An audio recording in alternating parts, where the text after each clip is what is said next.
orang Islam itu harus kaya, Islam itu harus kuat secara perekonomian. Lah kalau orang Islam miskin semua, yang bangun masjid siapa? Yang melaksanakan ibadah haji siapa? Kalau orang Islam miskin semua. Perlu diingat, al-mu'minul qawiyyu khairun wa habbu ilallah minal mu'minid dhaif. Orang mukmin yang kuat itu lebih baik dan lebih dicintai Allah daripada orang mukmin yang lemah. Selamat mendengarkan tausiah Kiai Haji Anwar Zahid Budi Channel. 1. Sedekah. 2. Akhlak yang baik. Orang merintih-rintih kepada Allah menjelang kematian, minta ditunda, minta diundur, itu karena mau nyari bekal dulu. Ya Allah, jangan kau cabut dulu nyawaku saat ini, aku mau cari bekal dulu ya Allah. Bekalnya apa? Fa'as-sodaqah, aku akan bersedekah, wa akum minas sholihin, aku akan melakukan amal-amal kebaikan. Jadi artinya gini Bapak Ibu, ayat ini mengisyaratkan kepada kita, orang itu kalau menjelang kematian baru sadar bahwa bekal terbaik menghadapi kematian adalah 1. Sedekah, 2. Akhlak yang baik. Buktinya menjelang kematian minta diundur, bukannya ya Allah tunda kematianku, aku mau melaksanakan ibadah haji dulu, enggak. Aku mau umroh berkali-kali dulu, enggak seperti itu. Aku mau puasa tiap hari dulu, minimal puasa Senin Kemis, setiap Senin aku nyenen, setiap Kemis aku, enggak seperti itu. Tunda kematianku ya Allah, aku akan zikir terus, wiridan terus sambil putar tasbih, sulastri sulastri sulastri sulastri, sumiyati sumiyati sumiyati, sunarse sunarse sunarse, supiyah supiyah. Enggak. Tapi mau apa? Aku mau bersedekah. Berarti sebaik-baik bekal menghadapi kematian itu adalah sedekah. Makanya yang pelit silahkan, sekarang tutuk-tutuk nolehmu pelit silahkan, medit-medito silahkan, kalau perlu kentutmu wadai botol sedoten meneh. Tapi nanti menjelang kematian dirimu pasti akan nyesel, karena dirimu baru tahu ternyata bekal terbaik menghadapi kematian itu adalah sodakoh. Makanya dikatakan as-sodaqatu tadfa'ul bala, sedekah itu penolak bala. Lah masuk neraka itu juga bala, siksa kubur itu juga bala, anak nakal itu juga bala. Semuanya bisa ditolak dengan sedekah. Orang yang dermawan pasti hidupnya barokah, pasti keluarganya sakinah, pasti anak keturunannya solih solihah. Allahumma sholli ala Muhammad. Paling terakhir, kita ini kan mau boyongan. Halo, ulun dengar kabar Peyan Sabarataan itu infonya punya rencana mau ke surga, betul? Jadi ke surga, udah punya kaplingan di sana.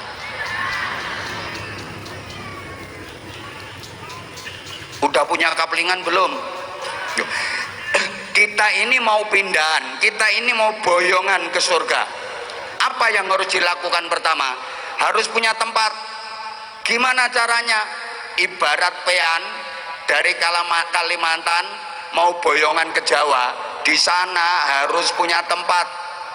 Beli tanah, caranya transfer seret untuk beli tanah di sana. Lah kalau pengen punya kaplingan di surga, caranya transfer seret untuk beli tanah, beli kaplingan di surga sana. Paham? Paham? Udah punya kaplingan tanah, itu perlu rumah, perlu perabot-perabotnya, perlu alat transportasinya. Itu fa wa akum minas sholihin, amal-amal soleh. Memang masuk surga itu programnya Allah, tapi kenikmatan yang kita dapat di surga itu adalah hasil dari amal kita. Allahumma sholli ala Muhammad. Bapak Ibu para jamaah, rumah orang mukmin itu ada 3. Ada berapa? Kurang semangat. Rumah orang mukmin itu ada berapa? Ada 3. 1, rumah setelah lahir. 2, rumah setelah mati. 3, rumah setelah kiamat.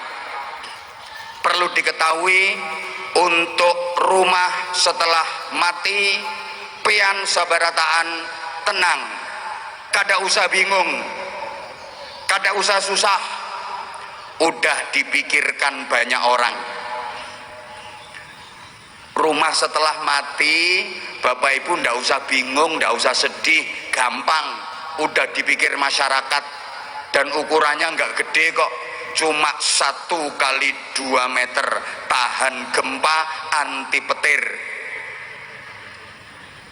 Kuburan nggak usah dipikir, udah dipikir banyak orang itu. Berarti yang perlu kita planning ada 2. 1, rumah setelah lahir. 2, rumah setelah kiamat. Rumah setelah lahir adalah rumah di dunia, rumah yang akan kita tinggalkan selamanya. Rumah setelah kiamat adalah rumah di surga, rumah yang akan kita tinggali selamanya.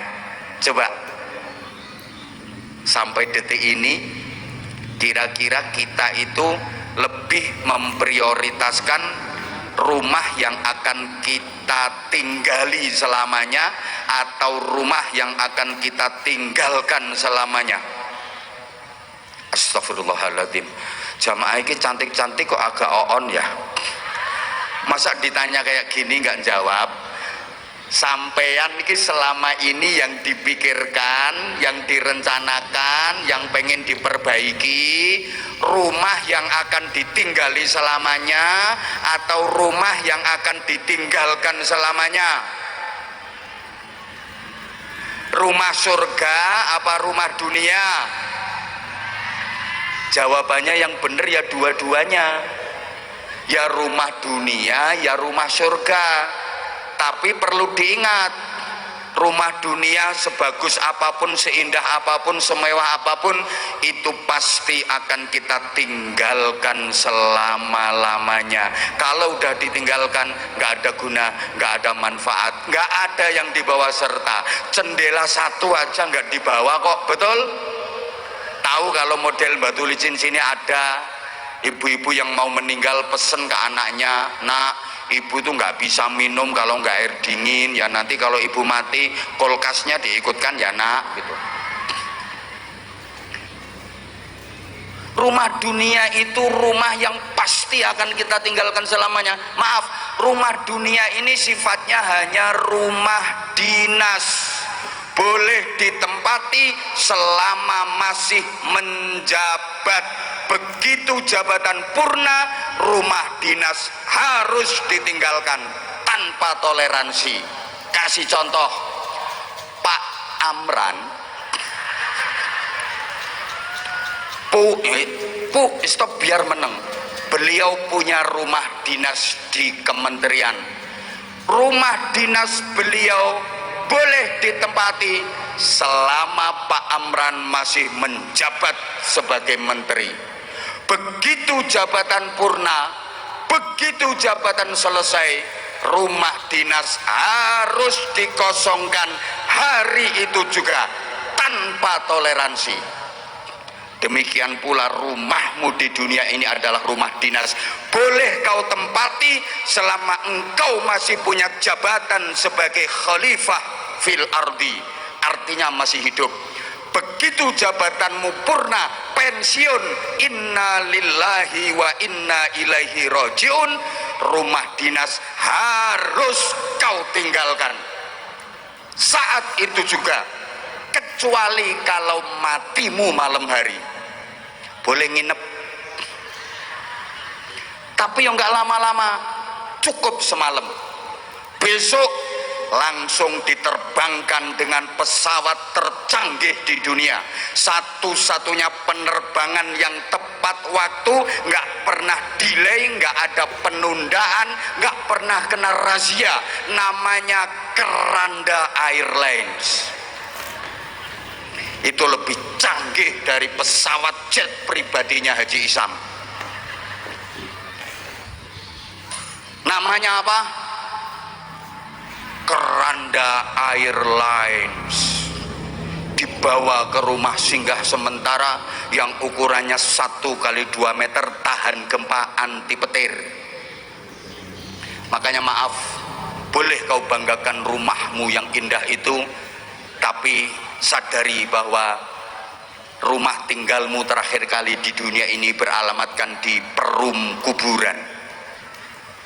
Boleh kau bangga dengan pakaianmu yang mahal itu, karya desainer kelas dunia, tapi sadari yang membungkus tubuhmu terakhir kali di dunia ini hanyalah kafan collection.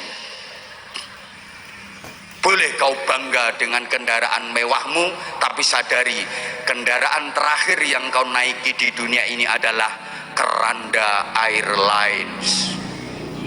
Boleh kau bangga bisa beli makanan yang lezat dan nikmat, tapi sadari yang menyumbat mulutmu terakhir kali di dunia ini hanya kapas.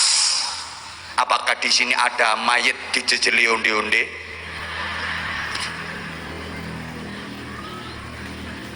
Apa yang mau kita sombongkan kalau sudah seperti itu? Boleh kau banggakan pangkatmu, jabatanmu, jadi menteri sampai 2 kali, silahkan bangga dengan jabatan itu. Tapi jabatan terakhirmu adalah almarhum. Betul?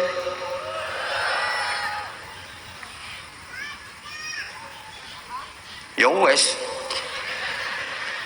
Nah, rumah yang akan kita tinggali selama-lamanya adalah rumah yang di surga. Sekali lagi, sudah persiapan bangun apa belum?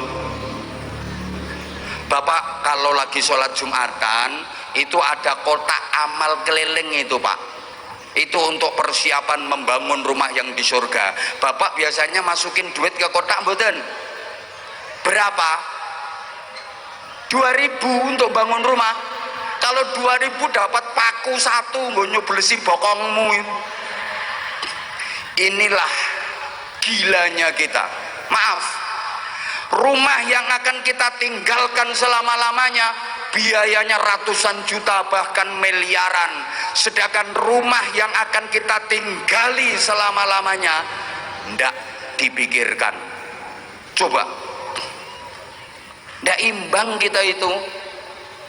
Rumah yang akan kita tinggalkan selama-lamanya sampai ngutang-ngutang itu sampai nggak ada surat tanah, nggak ada BPKB, itu loh jilbab hitam itu loh orangnya. Saking pengen bangun rumah di dunia yang akan ditinggalkan selama-lamanya sampai ngutang-ngutang, sedangkan rumah yang akan ditinggali selama-lamanya ada santunan yatim, ada infak pesantren, klutik 5.000. Padahal gelangnya itu loh, Masya Allah, kiri kanan. Wong sholat aja kalau takbir ngangkat tangan beda kok. Allah Akbar. Tapi untuk membangun rumah yang di surga cuma 5.000, 10.000, ada apa enggak? Ada itu orangnya agak gemuk itu. Maka sekarang mindset berpikir kita harus dirubah. Apa enggak boleh bangun rumah bagus di dunia? Harus. Kalau hunian nyaman kan ibadah bisa tenang, tapi prioritasnya tetap akhirat. Akhirat adalah tujuan utama, sedangkan dunia ini hanyalah tujuan antara. Apa nggak boleh di dunia ini jadi orang kaya? Harus. Orang Islam itu harus kaya. Islam itu harus kuat secara perekonomian. Lah kalau orang Islam miskin semua, yang bangun masjid siapa? Yang melaksanakan ibadah haji siapa? Kalau orang Islam miskin semua. Perlu diingat, al-mu'minul qawiyyu khairun wa habbu ilallah minal mu'minid dhaif. Orang mukmin yang kuat itu lebih baik dan lebih dicintai Allah daripada orang mukmin yang lemah. Bukan hanya kuat badannya, tapi kuat secara ekonomi. Islam itu dididik untuk menjadi mental kaya. Tidak ada didikan mental miskin, itu tidak ada. Buktinya, tidak ada satupun ayat Quran atau hadis Nabi yang memerintahkan umatnya untuk menerima zakat. Gak ada perintah untuk menerima sedekah. Kalau ada, tunjukkan ke saya, tak sebar ke seluruh dunia. Carikan ayat Quran kalau arti yang ada, kalau memang ada yang artinya hai orang-orang beriman, terimalah zakat, atau hadis Nabi hai kalian umatku, terimalah sedekah. Tidak ada. Yang ada itu perintah untuk mengeluarkan zakat, perintah untuk mengeluarkan sedekah. Berarti perintah jadi orang miskin apa orang kaya? Halo? Halo? Iki sing mental miskin ini orang jawab. Itu perintah untuk miskin apa perintah untuk kaya? Kaya. Orang Islam itu harus kuat secara ekonomi. Ndak kayak sebelah situ senengane jagane BLT ae. Bantuan langsung tukaran. Kalau enggak gitu ya yang diarep-arep ya bansos, bantuan supaya oleh suara. Orang Islam itu harus kuat secara ekonomi. Makanya kita diajarkan doa yang itu diabadikan dalam Al-Quran. Rabbana atina fid dunya hasanah wa fil akhirati hasanah wa qina adzaban nar. Fid dunya harus hasanah untuk menggapai tangga, wa fil akhirati hasanah. Tapi sekali lagi dengan catatan, dunia ini tujuan antara, akhiratlah tujuan utama. Insya Allah akan saya sampaikan pada serial berikutnya. Hidup menyakitkan tanpa hadirnya seorang kekasih. Cukup sekian dan terima kasih.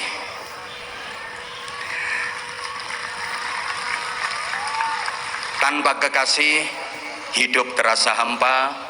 Terima kasih dan sampai jumpa. Terakhir, kalau ada sumur di ladang, bolehlah kita menumpang mandi. Kalau ceramah saya dirasa kurang panjang, silahkan diundang lagi. Banyak salah, banyak khilaf, tentu karena keterbatasan pengetahuan saya, terutama kepada para habaib, para ulama, para kiai, para sesepuh, para pejabat, dan seluruh tamu undangan. Saya Anwar Zahid yang bodoh dengan segala keterbatasan, mohon maaf yang sebesar-besarnya.